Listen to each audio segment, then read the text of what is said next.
তুমি আমাকে ডিভোর্স দিয়ে নতুন একটা জীবন সঙ্গী বেছে নাও। আমার আশায় আর কখনোই থেকো না। বাহ, স্বার্থপর তুমি। এত সহজে ডিভোর্সের কথা বলে দিলে। সত্য কথাগুলো সহজ হোক বা কঠিন, বলতে তো হবেই, তাই না? হ্যাঁ, তাই তো। যখন আমাকে প্রয়োজন ছিল তখন তুমি আমার কাছে এসেছিলে, আর এখন আমাকে প্রয়োজন নেই তাই আমাকে দূরে ঠেলে দিচ্ছ, তাই না? এখন তো তোমার আমাকে কোনো প্রয়োজনই নেই। এত স্বার্থপর তুমি। শুধুমাত্র স্বার্থের জন্য তুমি আমার কাছে এসেছিলে। আমি এটা তোমার কাছ থেকে আশা করিনি। হ্যাঁ, সেটাই। আমি সন্তানের শোকে কাতর হয়ে আছি। তুমি সন্তানের যন্ত্রণা বুঝবে না, কারণ তোমার তো কখনো সন্তানই হবে না। সন্তানের মর্মটা তুমি বুঝবে না। আমার সন্তান হবে না এই জন্যই কি তুমি আমাকে ডিভোর্স দিতে চাচ্ছ? আমি কখনো মা হব না, তোমাকে বাবা ডাক শোনানোর মতো ক্ষমতা আমার কাছে নেই। এটাই কি আমার সবচেয়ে বড় অপরাধ? কি বলতে চাও তুমি? কি আর বলবো, মেঘলা সন্তানের জন্ম দিতে পারে বলে বারবার তোমাকে অপমান করার পরও সে তোমার কাছে ভালো, খুব প্রিয়। আর আমি তোমাকে এতটা ভালোবাসি, তবুও সন্তান জন্ম না দেওয়ার কারণে তুমি আমাকে ডিভোর্স দিতে চাচ্ছ? হ্যাঁ, সেটাই। তোমার যেটা ভাবার সেটাই ভাবো। তুমি এখান থেকে প্লিজ চলে যাও, কখনো আর এখানে আসবে না। আমাকে একা থাকতে দাও।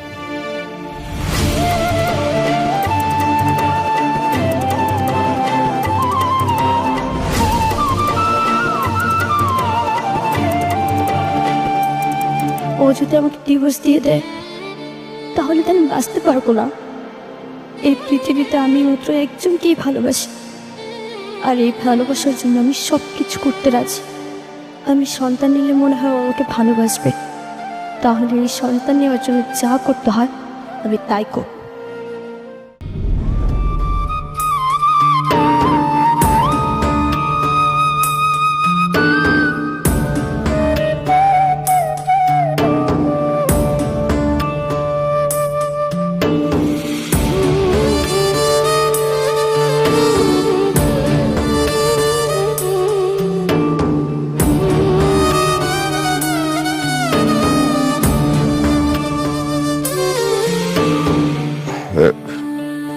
মেঘলা, আব্বা, কিছু কইবা? কেন আইছো তোমরা এত রাইতে? কি রে মা, অফিস থেকে এসে সেই যে এখানে আজ থুম মেরে বয়ে রইছস, কিছু তো বুঝতেছি না। কিছু হয়েছে? মন খারাপ? না, মন কেন খারাপ থাকবে, সব ঠিকই আছে।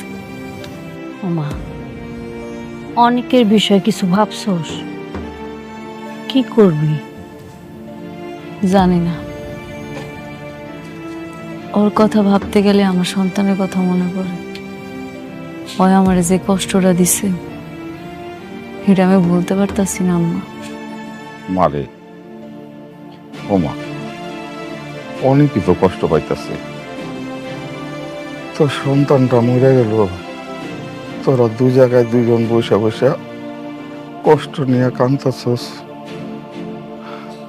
আমি কই কি, একটু ভাইবা দেখ, তোরা দুজন যদি একসাথে থাকোস তাহলে আমার মনে হয় যে আস্তে আস্তে তোকে কষ্টটা কমে যাবে।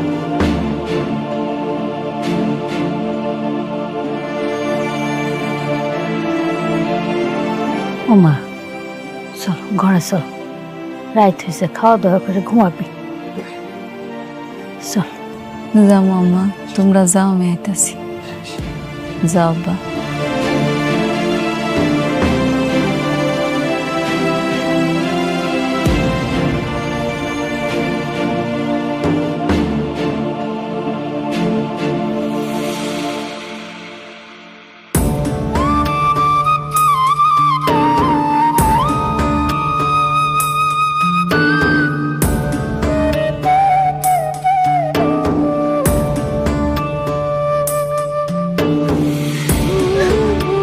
কিরে মা, কান্না করছিস কেন?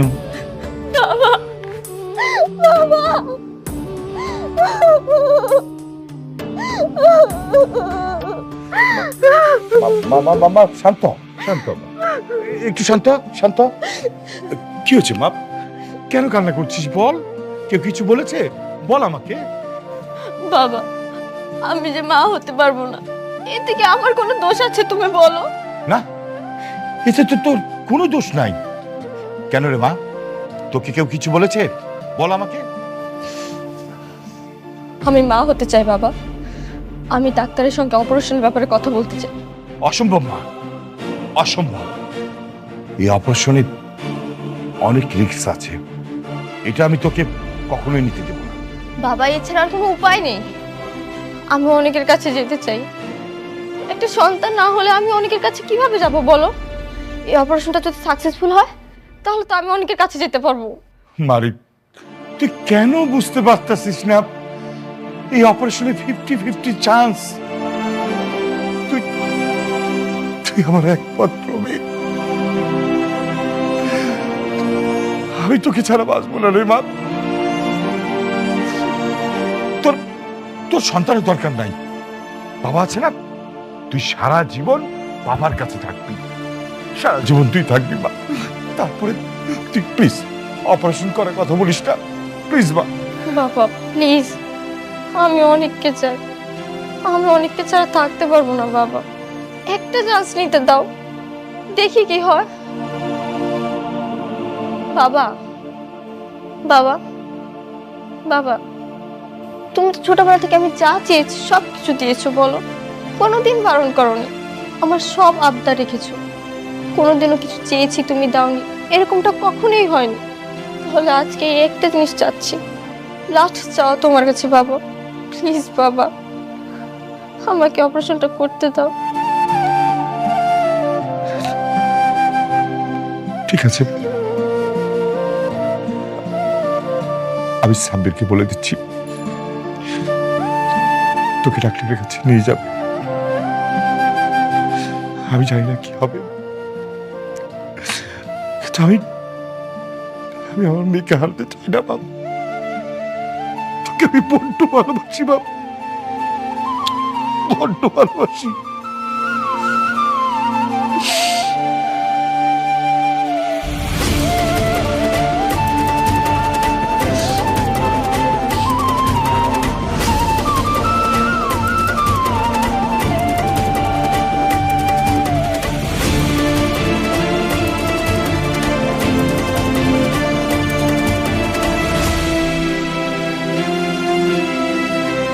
ম্যাপ যেটা আপনি দেখালেন, কিন্তু বিল্ডিং এর সাথে তো ম্যাপের কোনো মিল খুঁজে পাচ্ছি না। আপনারা তো রুলস ছাড়াই এই বিল্ডিংটা তুলছেন।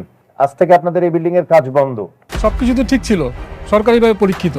শালিমার বিল্ডার্স তো কখনো 2 নম্বরই করে বিজনেস করে না স্যার। দেখেন, ছোট কোম্পানি বা বড় কোম্পানি বলে কোনো কথা নেই, আইন সবার জন্য সমান। আপনারা যদি এভাবে বেআইনিভাবে কাজ করেন, আজ থেকে এই প্রজেক্টের কাজ বন্ধ, যতক্ষণ না পর্যন্ত আপনারা নিয়ম মেনটেন না করবেন। আরে স্যার, আপনি ওদের সাথে এত কথা বলতেছেন কেন? শুনেন, এরকম আরো অনেক প্রজেক্ট আছে, সেগুলো তদন্ত করতে হবে। তদন্ত করলে আপনি বুঝতে পারবেন যে এখানে দুর্নীতি আছে কিনা। তাহলে আপনার চোখের সামনে সব কিছু ক্লিয়ার হয়ে যাবে, সব দুর্নীতি দিয়ে ভরা।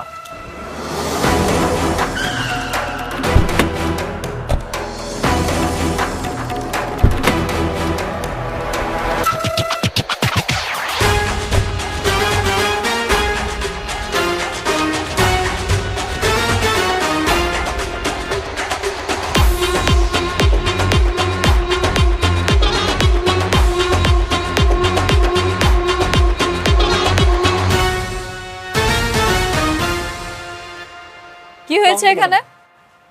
ও, কি হয়েছে বুঝতে পারছেন না? দুর্নীতি করে বিজনেস করতেছেন আর এখন এসে বলতেছেন কি হয়েছে? এই স্যার, ওনাকে বুঝাই বলেন। শুনেন, আপনাদের এই আবাসিক প্রকল্পের কার্যক্রম কোনো সরকারি বিধিনিষেধ মেনে তৈরি হচ্ছে না। এমন বেআইনিভাবে কোনো সরকারি প্রজেক্টের অনুমোদন আমরা শহরের মধ্যে দিতে পারি না। আপনাদের এই প্রজেক্ট আজকের এই মুহূর্ত থেকে বন্ধ। আপনারা সবকিছু তদন্ত করে দেখছেন? সবকিছু ভালো মতো দেখেন তারপরে কোন? হ্যাঁ অবশ্যই, আপনার আপত্তি থাকলে আপনি আবার আবেদন করতে পারেন, আমরা নতুন করে তদন্ত করে দেখব। কিন্তু ততদিন এই প্রজেক্ট বন্ধ থাকবে। পরবর্তী নির্দেশ না দেওয়া পর্যন্ত এখানে কোনো কাজ করা যাবে না। সবাই চলেন তাহলে। রাতুল সাহেব, তাহলে আসি।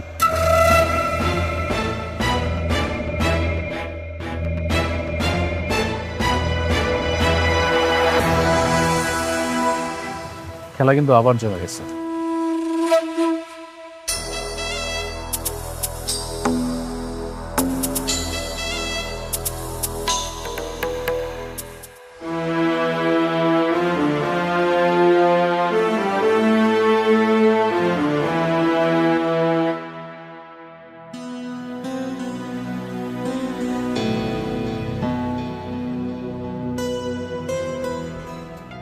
আমি বলবো কি, আপনি আর একটু ভেবে চিনতে সময় নিয়ে সিদ্ধান্তটা নেন। আমি বারবার বলছি, এই অপারেশনটা খুবই ক্রিটিক্যাল একটা অপারেশন। আর তাছাড়া আপনি তো জানেন আপনার শরীরে আরও কিছু প্রবলেম আছে, হ্যাঁ, যে কারণে এই অপারেশনটা আপনার জন্য সত্যি খুব রিস্কি।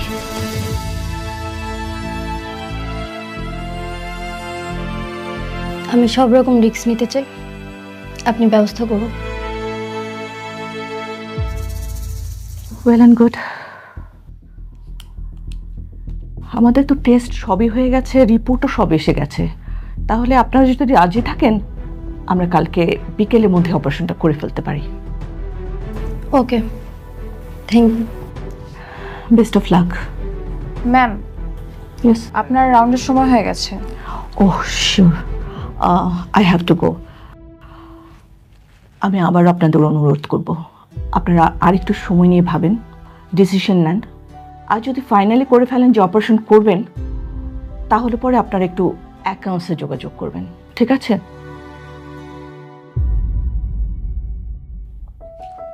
আমাকে উঠতে হবে, চলো আসি।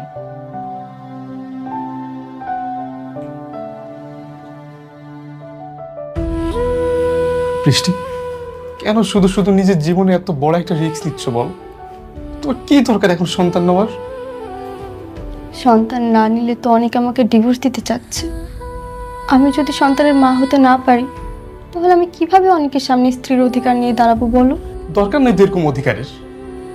দেখো বৃষ্টি, যে তোমাকে ভালোবাসবে, যে তোমাকে মন থেকে ভালোবাসবে, সে কখনো অজুহাত দেখাবে না যে আমার জন্য হাত কাটো তাহলে আমি তোমাকে ভালোবাসবো, আমার জন্য আত্মহত্যা করো আমি তোমাকে ভালোবাসবো। সে কখনো এই অজুহাতগুলো দেখাবে না। বৃষ্টি, বৃষ্টি, আমি তোমাকে বিয়ে করব। বৃষ্টি, চলো না আমরা সব কিছু ভুলে গিয়ে আমরা বিয়ে করি আর ছোট্ট একটা সংসার করি। হ্যাঁ, হয়তো তোমার সন্তানের কারণে আমাদের ঘরটা খালি খালি লাগবে, কিন্তু আমি আমার বৃষ্টিকে তো পাবো। বৃষ্টি, তুমি আমার এই কথাটা রাখো। আমি সত্যি তোমাকে অনেক ভালোবাসি, অনেক ভালো রাখবো, অনেক সুখে রাখবো। দেখো সাব্বির, আমি জানি তুমি আমাকে প্রচণ্ড ভালোবাসো। আমি তোমার ভালোবাসাকে সম্মান করি, কিন্তু বিশ্বাস করো, আমি আমার জীবনে অনেকে ছাড়া অন্য কাউকে ভাবতেই পারি না। আমার ওকেই লাগবে, এই জন্য যা করতে হয় আমি তাই করব।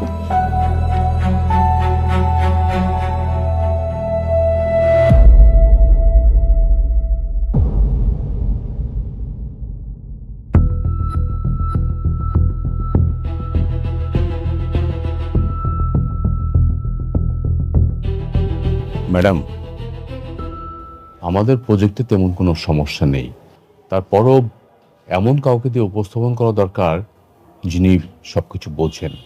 আপনি ঠিকই বলছেন, অনেক এই জিনিসগুলো খুব ভালো বুঝতো, তাই না? ম্যাডাম, আমি অনেক সাহেবের কথা বলতে চাচ্ছিলাম, কিন্তু আপনি রাগ করেন কিনা তাই বলিনি। না না, রাগার কি আছে, কাজের জন্য যদি লাগে বলা তাহলে তো বলবেনই। কিন্তু আমি ভাবতেছি আমাদের প্রজেক্টটা রান করুন কেমনে কোন তো? দেখুন ম্যাডাম, যদি সরকারি কাউকে পয়সা দেই তাহলে এটা রান করা খুবই সহজ, কিন্তু আমরা সেটা দিতে চাচ্ছি না, আমরা মানে সঠিকভাবে যেতে চাচ্ছি। আপনি একটা কাজ করুন, আপনি অনেক সাহেবকে ফোন দিন, আমি তাকে বুঝিয়ে ব্যাপারটা বলবো। না না ম্যানেজার আঙ্কেল, এটা কেমন দেখায় না? ওই বারবার আমার কাছে আইছিল আর আমি বারবার অপমান করে ফিরাই দিছি। এখন যদি নিজের প্রয়োজনে ডাক দেই কেমন স্বার্থপরের মতো হয়ে যাবে না? না না ম্যাডাম, কিচ্ছু হবে না, আপনি ওনাকে ফোন দেন, আমি বুঝিয়ে বলবো।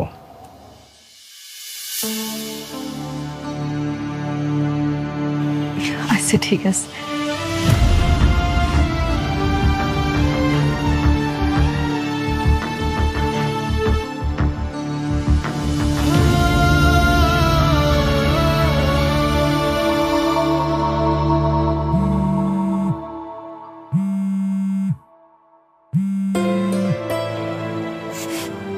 মেঘলা, কেমন আছো তুমি? আমি ভালো আছি। আচ্ছা অনেক, তুমি কি ব্যস্ত আছো? হ্যাঁ, আমি ফ্রি আছি। কেন, কি হয়েছে? একটু দরকার ছিল, তুমি একটু তাড়াতাড়ি আমাকে অফিসে আসতে পারবা? আসতে পারবো, আমি এখনই আসছি। আচ্ছা ঠিক আছে, তাহলে একটা কাজ করি, আমার গাড়িটা পাঠিয়ে দিতেছি, তুমি চলে আসো। না না, তোমার গাড়ি পাঠানো লাগবে না। তোমার গাড়ি আসতে আসতে আমি নিজেই চলে আসবো। আচ্ছা ঠিক আছে, আসতেছে বললো। ওরা আমাকে যে প্রজেক্টটা দিয়ে কেড়ে নিয়েছিল, সেই প্রজেক্টটা আজকে বন্ধ করে দিয়ে আসলো।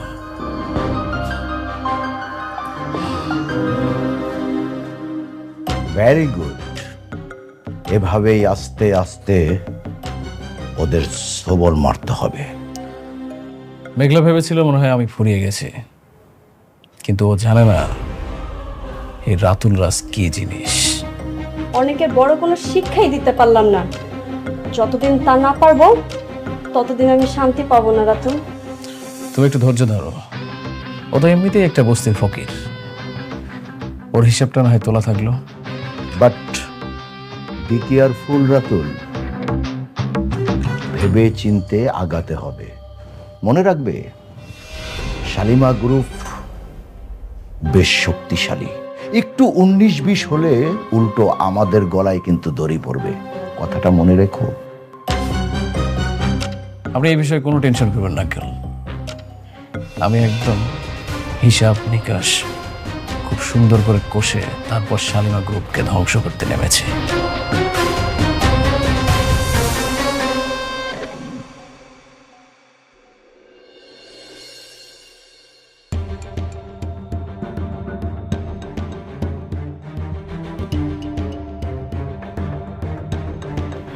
কোনো সমস্যা আছে? আমি তো দেখতেছি সবকিছু মোটামুটি ঠিকই আছে, তারপর ওই সরকারি লোকটা কেন কাজ বন্ধ করে দিল? সবই দেখলাম, পরিষ্কারভাবে বোঝা যাচ্ছে এই সব কিছুই রাতুল ষড়যন্ত্র করে সাজিয়েছে। কি রাতুল করাইছে? পুরো দেশটাই এখন টাকা পয়সার উপরে চলে, দুনিয়া হচ্ছে টাকার গোলাম। তুমি চিন্তা করো না, আমি তো আছি, আমি সব কিছু দেখে নিব।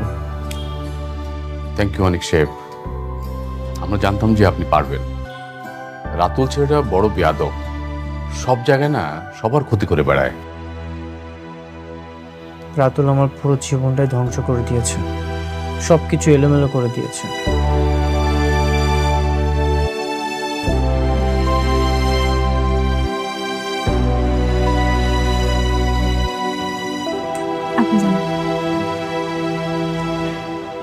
আসলে তাড়াহুড়া করে ওরকম কিছু করতে পারি নাই, তোমার জন্য হালকা একটু নাস্তার ব্যবস্থা করছি, নাস্তাটা করে নাও। কি ব্যাপার এভাবে হাসতেছো যে? তেমন কিছু না, অনেকদিন পরে তুমি আমার উপর নরম হয়েছো, এই জন্য ভালো লাগছে। আমাদের প্রজেক্টের ঝামেলাটা শেষ করতে হইব, যত টাকা লাগে আমি দিব, তারপর আমি চাই এই প্রজেক্টের ঝামেলাটা ঠিক করতে। আমি তো আছি, কিচ্ছু হবে না। ম্যাডাম আমি একটু আসছি। Thank you. ঠিক আছে তাহলে। না খাবারটা খাও।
হলো, তুমি কোথায় যাচ্ছ?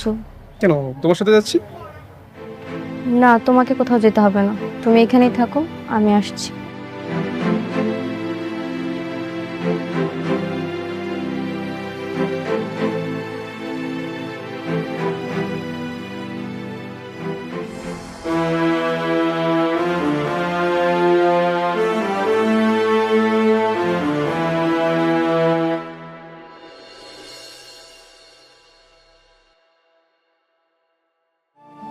আপা, আপনি আইছেন?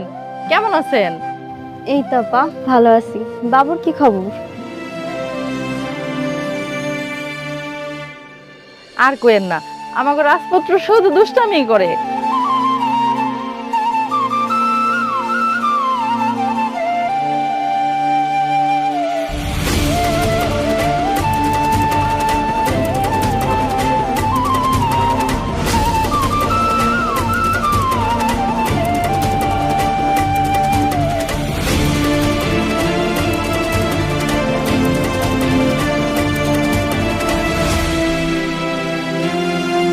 আপা, আপনার চোখে পানি, আপনি কাঁদতেছেন কেন?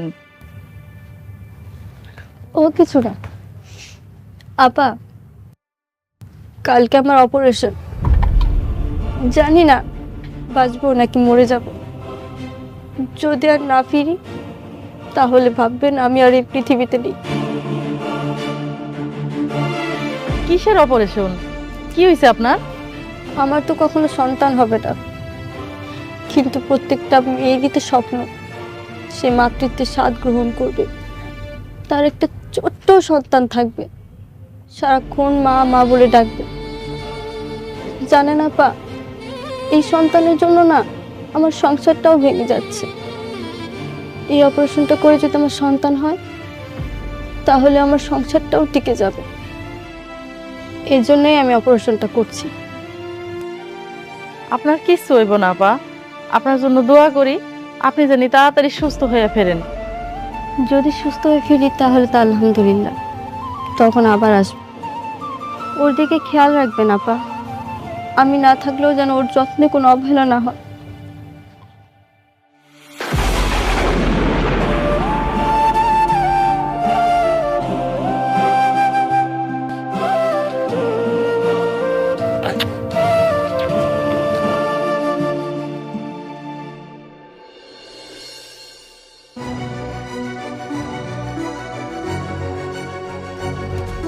আমি সব কিছু ঠিক করেছি।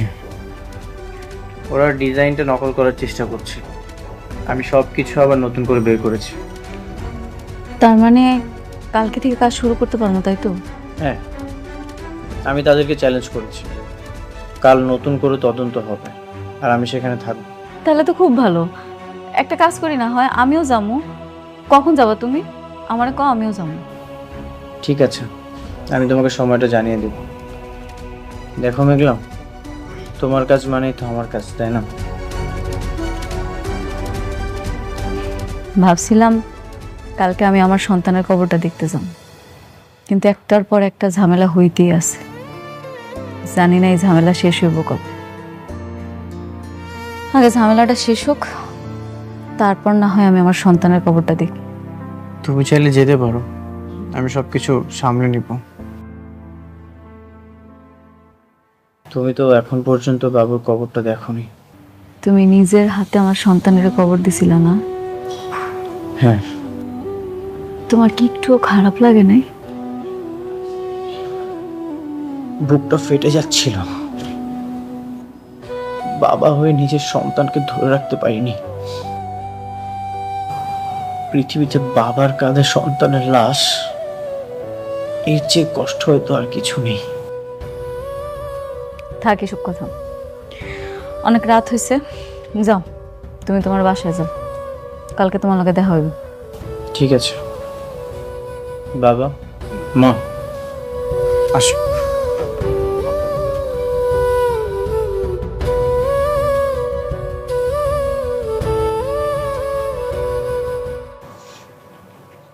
আমার তো কালকে অপারেশন, জানি না বাঁচবো নাকি মারা যাব।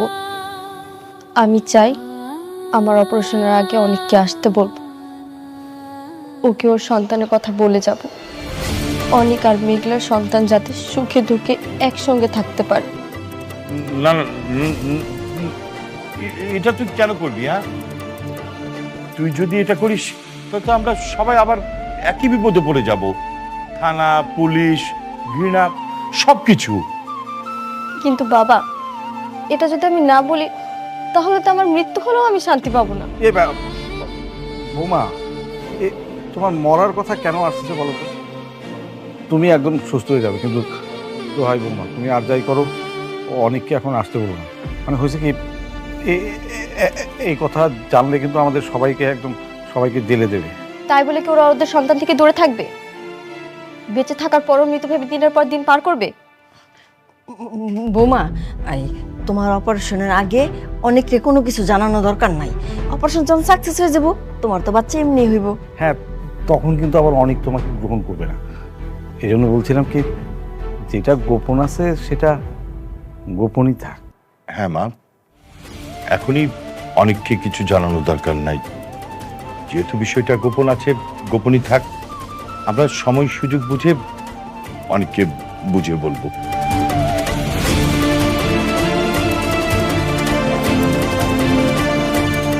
আচ্ছা, কি ব্যাপার? ওনারা কেউ আসছে না কেন? আর আমরা এখানে আর কতক্ষণ অপেক্ষা করবো? কাজ করাতে হলে তো আসতেই হবে। দেখি আর একটু সময় আসে কিনা।